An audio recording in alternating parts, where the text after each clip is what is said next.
Euh, la première chose qui est intéressante de faire dans le cadre d'un EQ soustractif de voix, c'est de virer les subs inutiles. Les subs, c'est toutes les fréquences extrêmes basses qui vont être sous les 60 Hz. Donc les subs, en général, sur une voix, c'est inutile.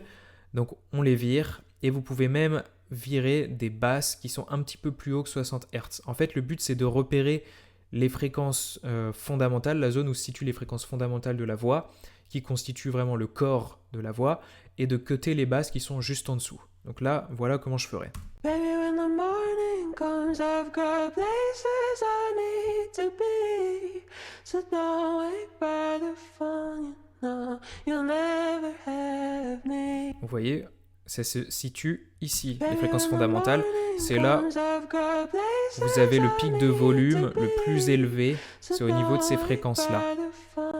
Donc on est autour des 300 Hz, pardon, ce qui est déjà assez élevé pour une voix. En général, on va plutôt être autour des 150-200 Hz. Et donc déjà, ce qu'on peut faire, c'est couper ce qui est en dessous. Là, on voit déjà que ça avait déjà été coupé, parce qu'il y a déjà eu un prémix sur cette voix, mais je peux couper légèrement plus haut.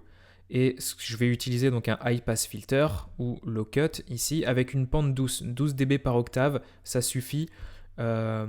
Après, tout dépend du style, tout dépend du contexte. Parfois, il faut mettre une pente un petit peu plus agressive comme ça, pour couper de manière plus sèche les basses. Moi, je vais rester sur quelque chose d'assez naturel ici. J'ai pas envie de trop dénaturer la voix, donc je laisse ça comme ça. Et là, j'ai plus de sub ni de basse inutile, en théorie. Ensuite, la deuxième zone qui est souvent problématique pour les voix, c'est la zone, on appelle ça, c'est là où se situe tout ce qui est muddy.